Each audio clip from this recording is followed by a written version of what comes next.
മാന്യപ്രേക്ഷകർക്ക് നമസ്കാരം. രാഹുൽ ഗാന്ധിയുടെ മോന്തക്കിട്ട് കൊടുത്തുകൊണ്ട് ഏതെങ്കിലും BJP നേതാവല്ല രംഗത്തെത്തിയിട്ടുള്ളത്.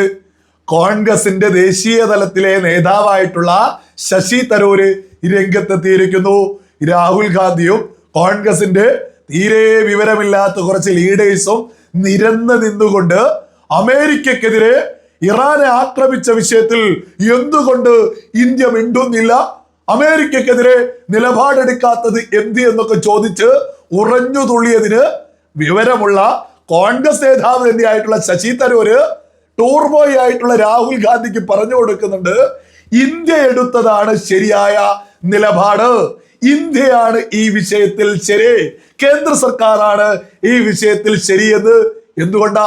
ശശി തരൂര് തന്നെ കാരണങ്ങൾ വ്യക്തമാക്കുന്നുണ്ട്. ഇന്ത്യക്ക് അമേരിക്കയുമായിട്ട് രാജ്യ താല്പര്യങ്ങളുണ്ട്.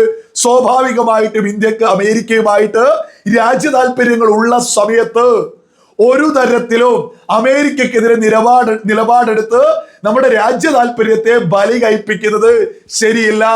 അല്ലെങ്കിലും നെറികെട്ട ഇറാനെ പോലെയുള്ള ഒരു മതഭ്രാന്തന്മാര് ഭരിക്കുന്ന ഒരു രാജ്യത്തിന് വേണ്ടി അമേരിക്ക പോലെയുള്ള ഒരു രാജ്യവുമായിട്ടുള്ള ബന്ധം മുറിക്കുക എന്നുള്ളത് ബലി കഴിപ്പിക്കുന്നതിന്, നമ്മുടെ രാജ്യത്തെ ആ രാജ്യ താല്പര്യത്തെ നശിപ്പിക്കുന്നതിന് സമല്ലേ. എന്തുകൊണ്ടും നരേന്ദ്രമോദി എടുത്ത തീരുമാനങ്ങൾ തന്നെയാണ് ശരിയെന്ന് കോൺഗ്രസ് നേതാവ് തന്നെ എടുത്തു പറയുന്നു. നമ്മൾ പ്രത്യേകം ഓർക്കേണ്ടതാണ്, നമുക്ക് അമേരിക്കയുമായിട്ടും രാജ്യ താല്പര്യമുണ്ട്, നമുക്ക് അതേപോലെ തന്നെ ഇറാനുമായിട്ടും രാജ്യ താല്പര്യമുണ്ട്.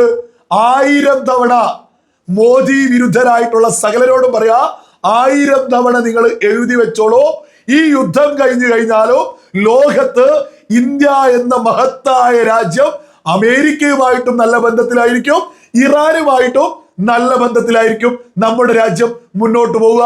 അതാണ് നമ്മുടെ ദീർഘവീക്ഷണമുള്ള പ്രധാനമന്ത്രി നരേന്ദ്രമോദി ഉയർത്തിപ്പിടിക്കുന്നത്. ഈ സമയത്ത് ആരും ഇതിനെതിർത്ത് ചാടി വീഴണ്ട.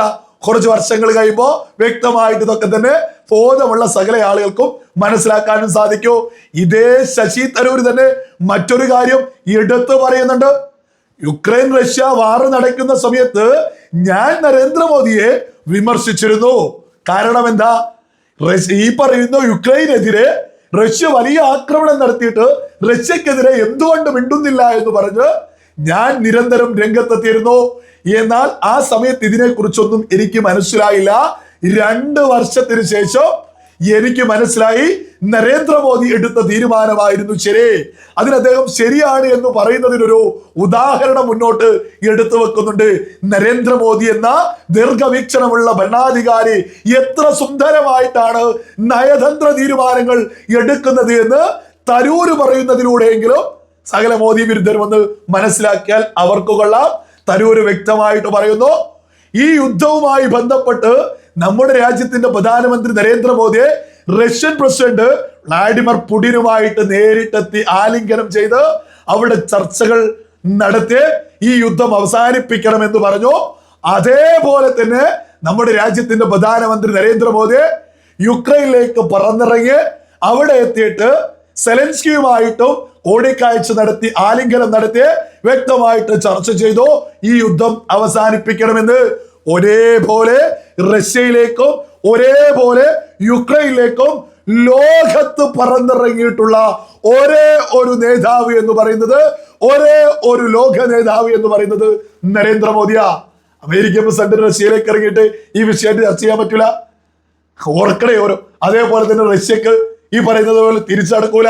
മറ്റു ലോകത്തെ രാജ്യങ്ങളുടെ ഒക്കെ ഒരു അവസ്ഥ ഓരോ ആളുകൾക്കും ചിന്തിച്ചാൽ പോരെ.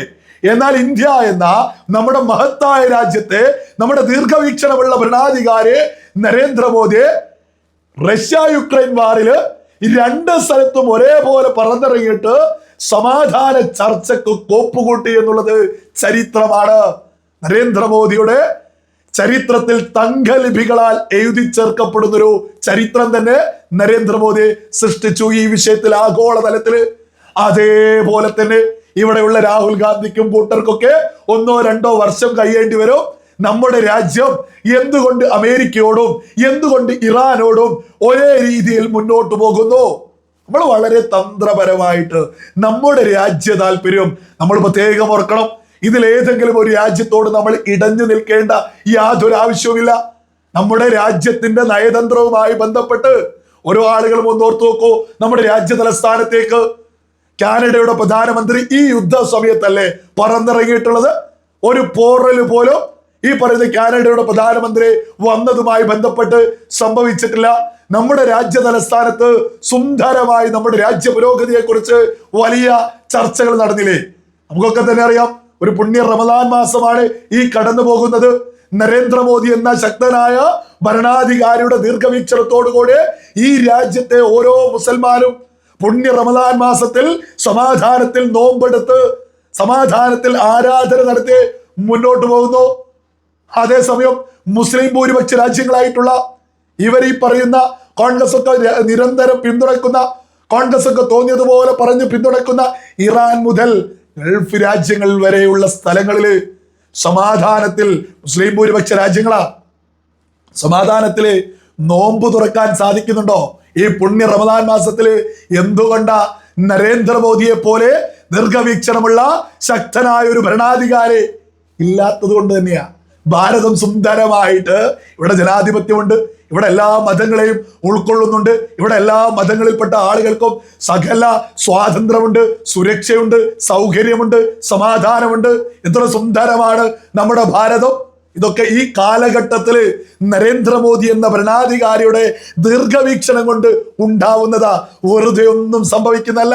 നമുക്കറിയാം, ഫിൻലാൻഡിന്റെ പ്രസിഡന്റ് നമ്മുടെ രാജ്യത്തേക്ക് പറന്നിറങ്ങിയത് ഈ കഴിഞ്ഞ ദിവസം ഇന്നും ഗൾഫ് രാജ്യങ്ങളിൽ നിന്നൊക്കെ മെസ്സേജ് അയക്കുന്ന ആളുകൾ പറയുന്നത് അവിടെ നിന്ന് ആക്രമണത്തിന്റെ ഓരോ ഭാഗങ്ങൾ, ഓരോ കാര്യങ്ങൾ കേട്ടോണ്ടിരിക്കുന്നു, കണ്ടോണ്ടിരിക്കുന്നു. എന്നാൽ ഈ ഭാരതം എത്ര സുന്ദരമാണ്, നരേന്ദ്രമോദി ഭരിക്കുന്ന ഈ ഭാരതം എത്ര സുന്ദരമായിട്ടാണ് മുന്നോട്ട് പോകുന്നത്. ഇവിടെ ഒരുപാട് ജിഹാദികൾ ഒരു ഉളുപ്പുമില്ലാതെ ഇറാനെ പിന്തുണച്ച് മുന്നോട്ട് പോകുന്നുണ്ട്. എന്തിനാണ് ഈ വിഷയത്തില്? ഇറാനെ പോലുള്ള ഒരു മതഭ്രാന്തന്മാര് ഭരിക്കുന്ന സ്ഥലത്തെ ജനത തന്നെ അവർക്കെതിരെയാ. നമ്മളാരുമല്ല, ജനത തന്നെ അവർക്കെതിരെയാ. പക്ഷെ കേരളത്തിൽ ഒരുപാട് ജിഹാദികൾ ഇറാനെ പിന്തുണയ്ക്കുക. അവർക്ക് വേണ്ടിയാണ് രാഹുൽ ഗാന്ധിയൊക്കെ കുരച്ചോണ്ടിരിക്കുന്നത്. ഇതിനെയാണ് തകർത്തുകൊണ്ട് ശശി തരൂര് രംഗത്തെത്തിയത്. യഥാർത്ഥത്തിൽ കോൺഗ്രസ് എന്തിനു പറ്റും? ഓരോ ആളുകളും ഒന്ന് ചിന്തിച്ചു നോക്കൂ. ശശി തരൂര് തന്നെ രംഗത്തെത്തിയിട്ട് ഈ പറയുന്ന രാഹുൽ ഗാന്ധിയോടും കോൺഗ്രസ് നേതാക്കന്മാരോടും പറഞ്ഞു കൊടുക്കുക, നരേന്ദ്രമോദി ചെയ്തതാണ് ശരി. നരേന്ദ്രമോദി ചെയ്യുന്ന ഒരു കാര്യം മനസ്സിലാക്കണമെങ്കിൽ ശശി തരൂരിന് പോലും, ഏത് ആഗോള പൗരൻ, വിശ്വ പൗരൻ എന്നൊക്കെ അറിയപ്പെടുന്ന ശശി തരൂര് പോലും പറഞ്ഞത് ഒരു വിഷയത്തില് നരേന്ദ്രമോദി എടുത്ത തീരുമാനമായിരുന്നു ശരിയെന്ന് മനസ്സിലാക്കാൻ എനിക്ക് 2 വർഷം വേണ്ടി വന്നു എന്ന്. അപ്പൊ കോൺഗ്രസിലെ തലയുമാലില്ലാത്ത മറ്റ് നേതാക്കന്മാർക്ക് 20 വർഷമെങ്കിലും എടുക്കേണ്ടി വരൂലേ? സകല മലയാളികളും തിരിച്ചറിയാ, നരേന്ദ്രമോദി എന്ന നമ്മുടെ രാജ്യത്തിന്റെ ദീർഘവീക്ഷണമുള്ള ഭരണാധികാരി രാജ്യ താല്പര്യം മാത്രമേ ഉയർത്തിപ്പിടിക്കും. മറ്റെല്ലാം അത് നരേന്ദ്രമോദിയെ ബാധിക്കുന്ന പോലുമില്ല. നരേന്ദ്രമോദി എന്ന ഭരണാധികാരിക്ക് രാജ്യ താല്പര്യമാണ് ഏറ്റവും വലുത്. അതിനുവേണ്ടി എന്തും ചെയ്യാനും നമ്മുടെ പ്രധാനമന്ത്രി തയ്യാറാണ് എന്നുള്ളതും സകല ഭാരതീയരും അഭിമാനത്തോടു കൂടി തന്നെ തിരിച്ചറിഞ്ഞോളൂ. ലോകം യുദ്ധഭൂതിയിൽ നിൽക്കുന്ന ഈ സമയത്തും നമ്മൾ ഇത്ര സുന്ദരമായിട്ട് സമാധാനത്തിൽ, സൗകര്യങ്ങളിൽ, സുരക്ഷയിൽ മുന്നോട്ടു പോകുന്നത് നരേന്ദ്രമോദി എന്ന ദീർഘവീക്ഷണമുള്ള ഭരണാധികാരിയെ നമ്മുടെ രാജ്യം ഭരിക്കുന്നത് കൊണ്ടാണ് എന്നുള്ളത് ഒരാളും ഒരിക്കലും മറക്കരുത്.